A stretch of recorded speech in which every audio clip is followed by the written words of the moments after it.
Hey there, Mike Robbins here.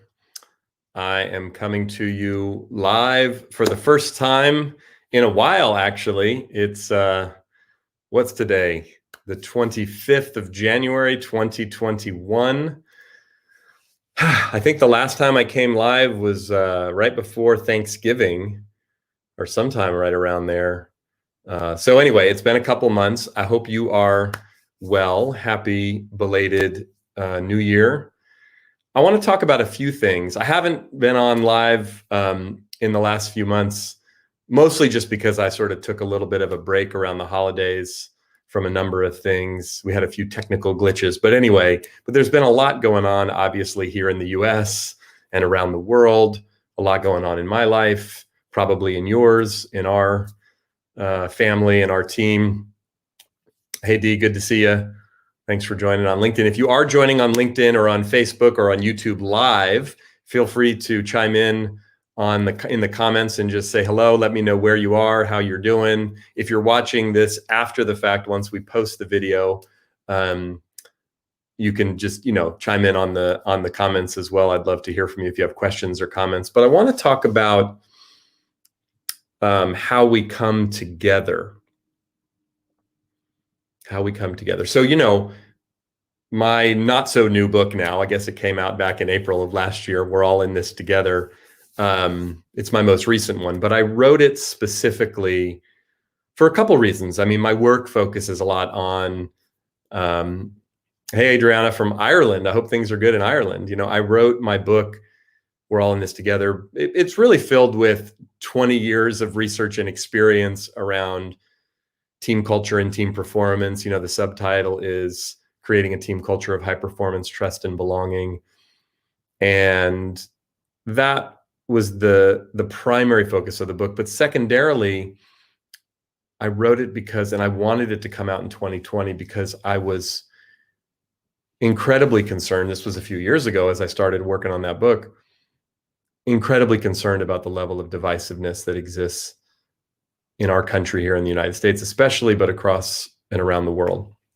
And again, it wasn't a new phenomenon, and it's existed for a long time in different ways.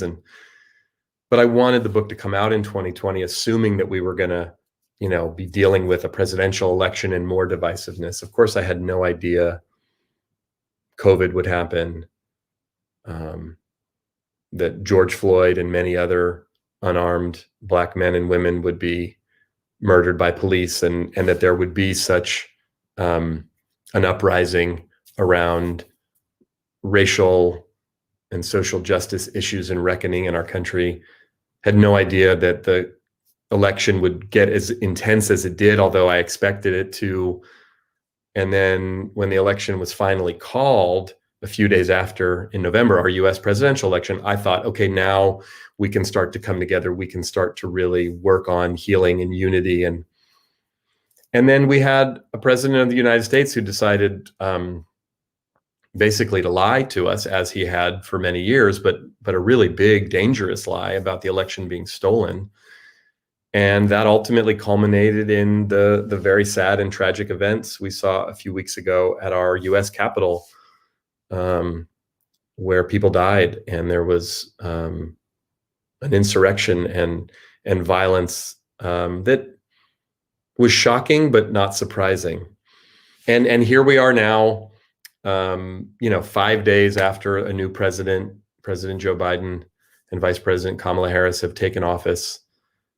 And look, so many of the circumstances with respect to COVID, with respect to racial and social injustice, with respect to the economy, with respect to so many other things, are just as serious as they were a week ago before they took office, obviously. So those things have not changed.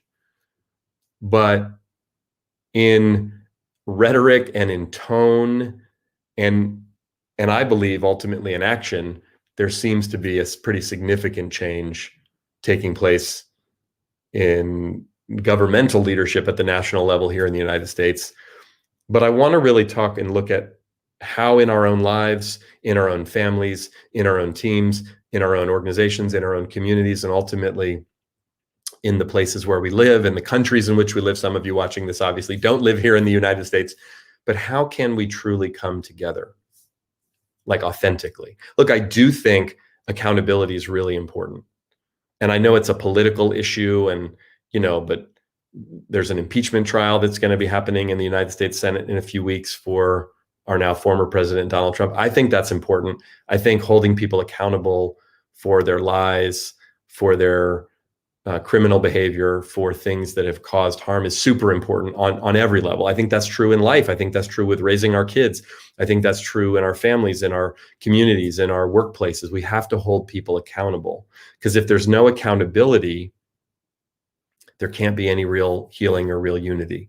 Look, if you get in a fight with a friend, you can't ultimately just get over it just by choosing to get over it. There has to be some kind of reconciliation. There has to be some kind of acknowledgement of the fight, of the argument, of the disagreement, of the hurt that was caused, some apology, some atoning for something. Even if both of you did certain things, especially if it was a one-sided thing there, but whatever the case is, we don't just move on in life by like not dealing with stuff.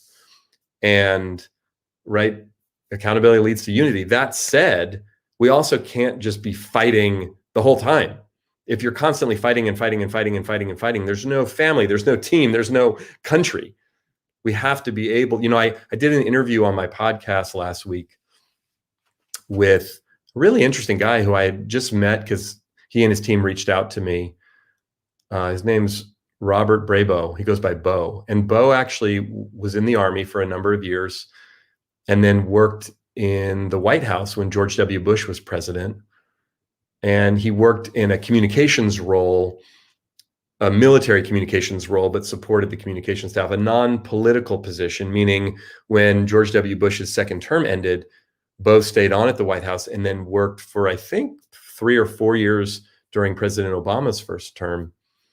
And we had a really interesting conversation about this because it turns out, as we were talking, Bo's politics are much further to the right than mine. He's a Republican and votes in that direction. Me being a sort of, left-leaning liberal Democrat. It was interesting as we were talking, and he talked about interacting with President Obama. He shared a really great story. About a month after President Obama took office, Bo was on a trip with the president and the presidential entourage, and they were rolling out. It was during the economic crisis, and President Obama made a big speech about the economic recovery plan. I believe it was called TARP. I can't remember anyway. But the point is, President Obama had to do some radio interviews, and it was all done on this military equipment that was set up there on site. I think they were in Ohio, where he had the event. And all of the president's communication staff, they were a little nervous. They didn't want to break any of the equipment. So they called Bo in and said, you need to be in here because he's part of the military. And so they figured, we'll let the Army guy, if he breaks something or whatever. But Bo then explained that he sat with President Obama for like a half an hour as he did these short radio interviews. And he said, Mike, I'm a conservative Republican, and I'm sitting with a Democratic president, and I was so honored and so grateful to be there. It was such a privilege, such an honor. And he said it wasn't about politics. It wasn't about ideology. It was about honoring the office and the institutions. And we got to talking, and I was asking him, I wanted to have him on the show. I interviewed him the day of the inauguration. It was just a few hours after Joe Biden had taken the oath of office. And my question to Bo was like, how do we come together? Liberals and conservatives, Democrats and Republicans, people from different ideological sides of the spectrum, so to speak. And Bo said something really simple but profound. He said, we have to focus on our common values. And I think, he's talking about it in a political context for sure, right? But I think that's true always. Find common values, find common ground. Again, that does not mean that we don't hold people accountable. That does not mean we don't speak up. That does not mean we don't disagree with each other. It's important to disagree, even to passionately debate. But we come back to what are our common values inside of organizations. We take it out of the political realm. I see this happen all the time. The sales team and the product technology team don't see eye to eye. Or there's tension between legal and sales, or there's tension between, even different offices, different regions. And now we're all separated by time and space and working from home, and these us versus them dynamics start to come into play.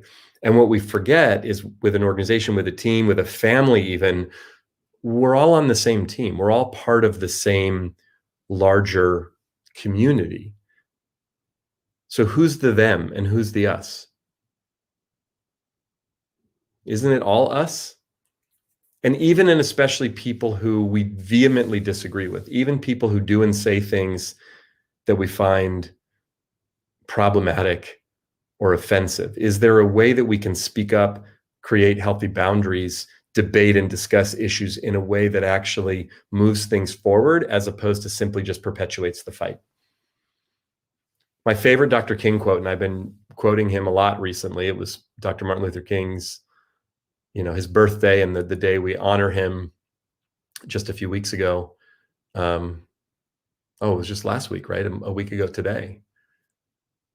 But Dr. King said, we have no morally persuasive power with those who can feel our underlying contempt for them. We have no morally persuasive power with those who can feel our underlying contempt for them. Think about that. Think about the context in which Dr. King was saying that, when he was saying that during the civil rights movement. In the late 50s, in the early 1960s, through the 1960s. And while progress was being made, I mean, the people Dr. King was talking to had, in my opinion, justifiable reason to hold contempt for those who were harming them and oppressing them and subjugating them to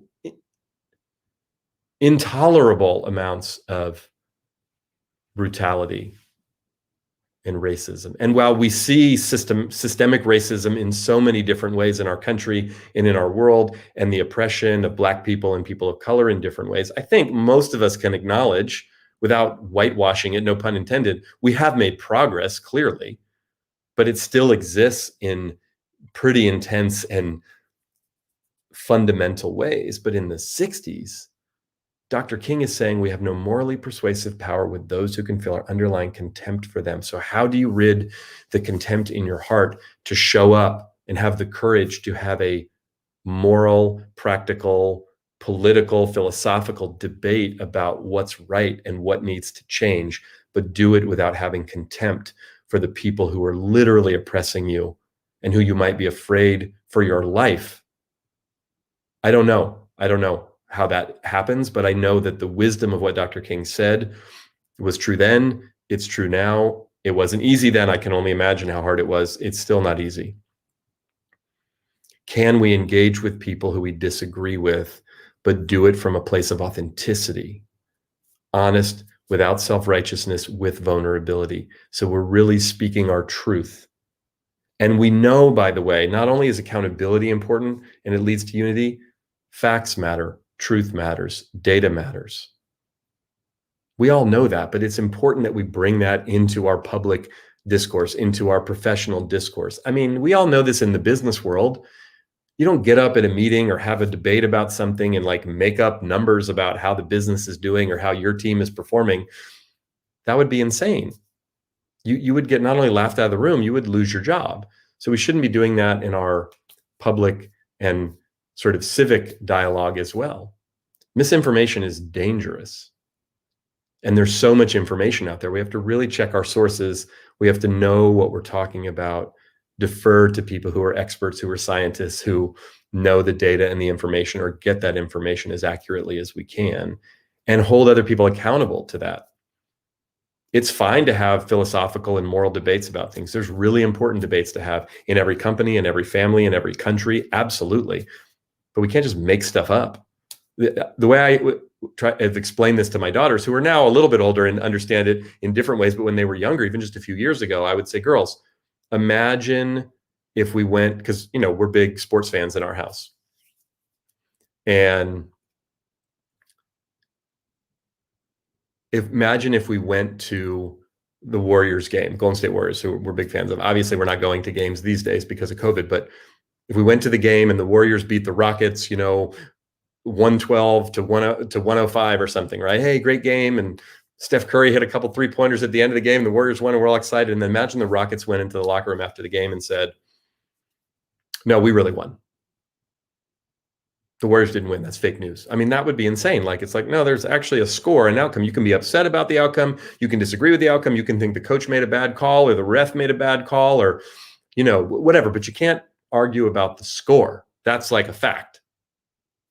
Now, we have different interpretations, clearly. So I see there's some comments coming in, and I want to respond to some of them or just see what people are saying. And if you have comments or questions, if you're joining live, feel free to do that. I'm happy to respond, answer questions, share any thoughts, insights, feedback. If you're watching this after the fact, feel free to comment on whatever platform. If you're on LinkedIn or you're on Facebook or you're on YouTube, you can do that now, or I usually like to check back on the comments. So let's see. Adriana said, I'm originally from Romania, but I've lived in Ireland for the past 10 years, and I read your book, Nothing Changes Until You Do. That book totally changed my life. Well, thank you, Adriana. I appreciate that. I hope things are good in Ireland. I haven't been to Ireland in a number of years, and I've never been to Romania. Hassan said, as you stated, a lot of things that are opposing each other are happening that are not supporting common values. What do you think is at the root of the problem, and how can we overcome? Hassan, that's a good question. I don't know exactly what's at the root. I think it's fear, probably. And, what's interesting, there's a story that I shared in my book, We're All in This Together. I was sitting on an airplane, and it was a JetBlue flight, so there were TVs. And I was watching the news before I started doing some work, and my TV was still on. It was on CNN. And the guy sitting at the window and the woman sitting next to him, who turned out to be his mother, they were both watching Fox. I noticed it, but didn't think much of it. And then he started pointing at my screen. He said, fake news, fake news. And I'm like, I had my earbuds in and was working on something. I didn't even know if he was talking to me. And then he said it again, and I took my earbuds out. And I'm like, are you talking to me? And he said, yeah, it's fake liberal propaganda. And I said, I noticed you're watching Fox. And he's like, it's the only honest news on TV. And in that moment, I thought to myself, well, what should I do here? Should I just disengage because this could go really poorly, or should I? So we ended up engaging in a discussion, which turned into an argument, which kind of got heated and awkward and uncomfortable. And after a while, we're on a plane. It was weird, but I stopped and I said to him, do you have children? He said, yeah. Well, he was a few years older than me. Yeah, I have 4 kids. His kids he had 3 were in their 20s. I think one was either 30 or in the early 30s. And I said, I have 2 daughters. The girls was a couple years ago. The girls were like, I don't know, 12 and 10. And I said to him, I try as hard as I can to be a good dad. I've tried to raise my girls the best as I possibly can, but sometimes I worry that I'm messing up or I'm screwing up or I'm not giving them all what they need, or I've made mistakes along the way. I said, do you ever worry about that with your children, or did you when they were younger? And he said, of course. I think every parent feels that way. And I said, well, maybe as passionate as you and I are, and we're disagreeing about these issues, these political issues, we obviously see things differently. Maybe they're so complex that I don't totally understand all the intricacies and the nuances. And he kind of looked at me like, what are you talking about? And what was interesting is the conversation sort of stopped. We stopped arguing. But what I was trying to do, and I think I did to some degree, it's not like he and I stayed in touch and became best friends or anything, but was find common ground, human to human, father to father, vulnerable to vulnerable. Yeah, we might see things very differently. We might get our information from different sources. We might have very passionate, strong opinions against each other and some of these ideas. But as humans, we both know what it feels like to feel joy and feel pain, to feel sadness, to feel excitement, to feel gratitude and grief. So I think we have to acknowledge our fear. Sometimes hearing people who have very different views than I do, it scares me because, yeah, I disagree with them, but it's like, wait a minute, how can what they think be true and what I think be true? So it'll put me in that place. I feel like I have to prove that I'm right. But really what's driving that is the fear. Maybe just acknowledge the fear and how we overcome that. Are we willing to lower the waterline on our iceberg so that we can get more connected to each other, human to human? Hamish, good to see you. I hope things are good in New Zealand. So Ramon said, the problem with much of the left is that us as long as everybody agrees with them, because their community herd mentality. We have to respect the individual. So Ramon, look, so here's the deal about me. So I grew up in Oakland, California, right next to Berkeley, right next to San Francisco, across the bay from San Francisco. I grew up in one of, if not the most liberal parts of the United States, in probably the most liberal state in the United States. So the Democratic Party, growing up where I grew up, especially in Oakland, Berkeley, was considered sort of right-wing. That'll just give you a sense of kind of my political orientation. I say all of that because I think what Ramon says, there's some truth to what you're saying, Ramon, but I want to point out a couple things. I do believe that oftentimes those of us on the political left, I used to say this when I was a kid, and when I started to realize this as an adolescent, we were open-minded, liberal, progressive, inclusive, as long as you all agreed with all the same things, right? If you took a position or had an opinion or an idea that was more conservative, what? You're out. Get out. You're not part of the group.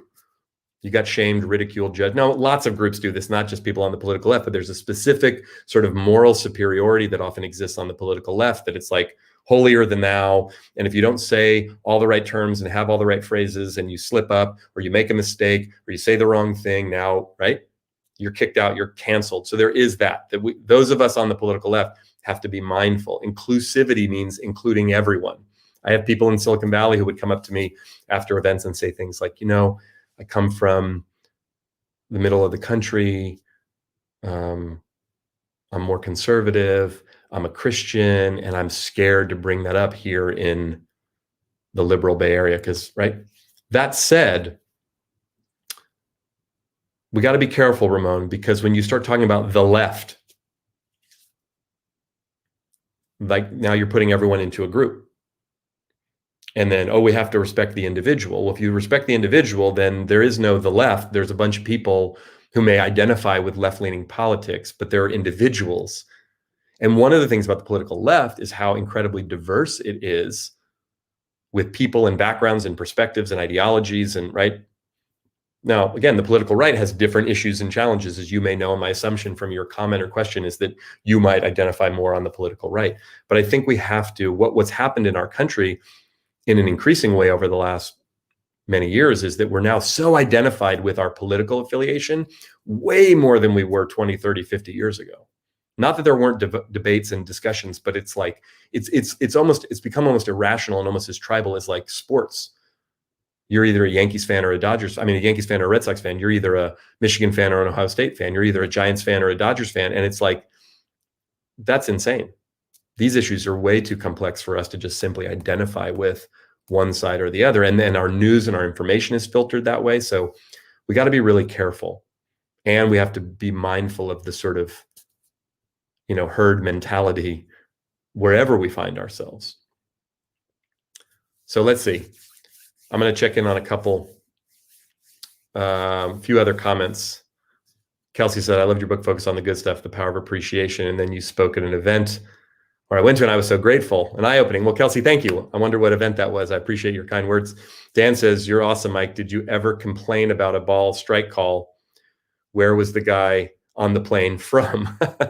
So first of all, Dan, of course I complained about balls and strikes. Are you kidding? However, I would say this, though, for what it's worth, in a very practical way, I didn't complain demonstratively about balls and strikes, because I learned the hard way that if you show up the umpire, he's not going to give you the call when it's a borderline call. So I learned early on, my little ego, that's a strike, though, and you could get thrown out of the game. I never got thrown out of the game for arguing balls and strikes, but I realized like he's back there doing the best he can. Of course, I think any pitch anywhere close to the zone is a strike. I'm a pitcher. I'm biased. I want every strike call. I love umpire with a big, huge zone. That said, when it was close, there were times it was hard for me to hold back my emotion, because it'd be 3-2, bases loaded. If we, 2 outs, we get out of this jam, and I throw a pitch on the black and he calls it a ball and walks in and run. But for the most part, I really trained myself not to show that guy up, because I knew he was a human being. I knew he was doing the best he can. I knew he wasn't trying to screw me over. And I knew that if I gave him the benefit of the doubt on a close pitch and just took it back from the catcher, I might turn around and under my breath drop an F-bomb or something, but not to do it to show him up, but then get back on the mound, throw another strike and let's see. I just found that same thing. I didn't yell at my teammates when they would make an error or mistake or in the wrong position or whatever, right? Ground ball to second base, want him to turn a double play. He kicks it. Now I got runners on first and second, nobody out. If I turn around and glare at that guy or yell at him, which some of my fellow pitchers would do, even though I was disappointed and upset, what's that going to do to him? Now he's going to be more either mad at me, or I turn around and say, hey, I'll roll you another one.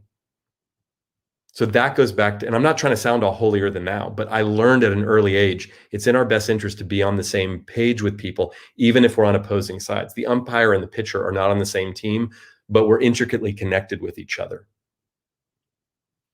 My second baseman and I, yes, we're on the same team, but very different positions. So again, if you don't follow baseball, don't know what the heck I'm talking about, my apologies. But the guy on the plane was actually from Long Island. He was a firefighter from Long Island. And I did appreciate the conversation. I learned some things about him and appreciated his perspective. So Allison says, I think the serious issue happening is that it's no longer just left and right, but there are approximately 50 million people who are now a separate party, which is the Trump party, or better known as Q, and it's real. I've lost my sister to this political cult, and it's heartbreaking. She won't let go of the defeat. Whew, Allison, I hear you. I'm sorry to hear about that with your sister. Now, listen, I don't know if it's quite 50 million people. Look, we do know 81 million people voted for Joe Biden, 74 million people voted for Donald Trump. So we have that data to look at. There's clearly some challenges going on the political left and the political right. And one of the biggest issues I see on the political right is the amount of misinformation, the amount of conspiracy theory. And look, you know, when you have a president in the White House, and look, if you're a Donald Trump supporter and you voted for Donald Trump, you probably had very specific, justifiable reasons for doing that. But he told a lot of lies. He shared a lot of misinformation. He shared a lot of conspiracy theories. And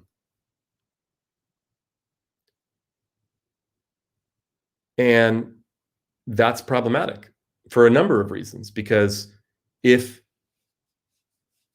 I'm in charge of something, if I'm your father, if I'm your boss, if I'm your, coach, and I'm not sharing the truth about things and you listen to me, that's problematic.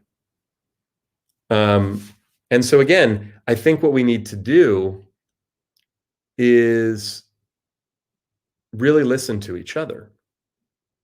Right, Allison, your question is a good one in the sense that you've seen a real life experience of what's going on with your sister and how that's impacting her and your relationship and how she's relating to circumstances. That said, right, Steve says, Allison Roberts, the political cult in America now is the Democratic Party. Now, look, I'm not having this discussion so we can start yelling at each other about it, but I think we got to be mindful and aware of some of the language that we use, right? Again, we have no morally persuasive power with those who can feel our underlying contempt for them. We have no morally persuasive power with those who can feel our underlying contempt for them. So, Steve, my assumption by your comments have to do with where your politics are, what you think, the information that you get. So, speaking of conspiracy theories, how do you address the Democrats that chased the Russia conspiracy for 4 years?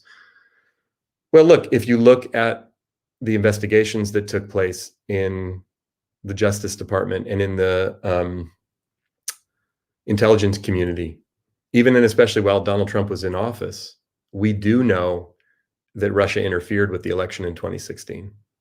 We also know that they've hacked into our computer systems in some pretty serious ways. My assumption is that we're going to learn more in the coming days and weeks and months and years now that we have an administration that seems to be not siding with the Russians and wanting to find out and protect us. So I think there's a difference between a conspiracy theory and investigating something and finding out certain information and finding out other information, right? What we learned in the Mueller report was that, there was things that happened. It didn't ultimately rise to a level that Robert Mueller and his team called it collusion, but there were clearly lots of things that were happening. So again, I think we have to look at the facts, we have to tell the truth, and we have to all be dealing with the same set of information. And Ramon, yes, all politicians lie, and Biden does too. Absolutely. We all suffer because of the policies of those who are in power. That's true too. And again, I did a podcast about a year ago. I talked about the Houston Astros, where I have some connection to the Houston Astros. And one of the things about it is they got caught cheating, right? And my friend, AJ Hinch, who was the manager, got suspended and ultimately fired. And they were held accountable. And they apologized. And one of the things I talked about in that podcast episode, not just, look, I have a personal relationship with AJ. I've worked with the Astros, so I was biased in the sense of I know them and like them. And at the same time, what they did was wrong. And they were held accountable for it to a certain degree. Some people thought it should have gone further and they should have taken away their World Series trophy and done all these things. Other people, right? But the point is, if you get caught cheating, you get in trouble. Now, the other side that people don't like to talk about is there's a ton of cheating in baseball. And has been forever. I played from the age of 7 until I was 25. There's a ton of lying in politics. Yeah. We all understand, though, that people spin things, politicians, business leaders, all of us spin things. We all lie. But then there's just making stuff up out of thin air. And I didn't come on here to sort of debate necessarily with those of you who are posting, right? But Steve, one of the things I would say to you, for what it's worth, this notion of the mass media or the liberal media or the lamestream media, there are real journalists doing real work out there and putting forth information. Now we get to decide, right? And the tricky part is we don't just turn on Walter Cronkite at night, as was true a number of years ago and a few generations back, and we listen to. We don't just read, a couple of newspapers and trust, that, right? Yes, it's important to be skeptical, to make sure people are really doing real journalism work and checking their sources. But we don't get to discount the media simply because we don't like the information that they're sharing, right? I mean, again, think of sports. It's different. Obviously, that's not the same as the fate of the nation, but there's more arguing and complaining about basketball referees these days than there was 30 years ago. But you know what? The refs are better. They're better trained. It's not a good old boy system. There's more accountability. They do a better job statistically than they did.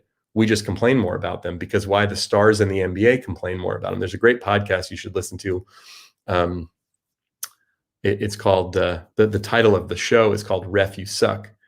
And it's by the guy whose name is escaping me at the moment, who wrote Moneyball.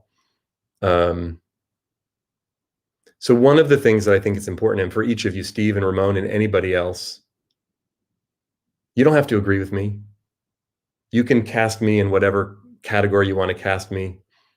But I challenge you, just like I challenge myself and all of us, to look at things differently, to look more deeply, to challenge our assumptions, to get out of the echo chambers that we find ourselves in on social media, to change the channel to a different channel, to get news from different sources, to be open and aware.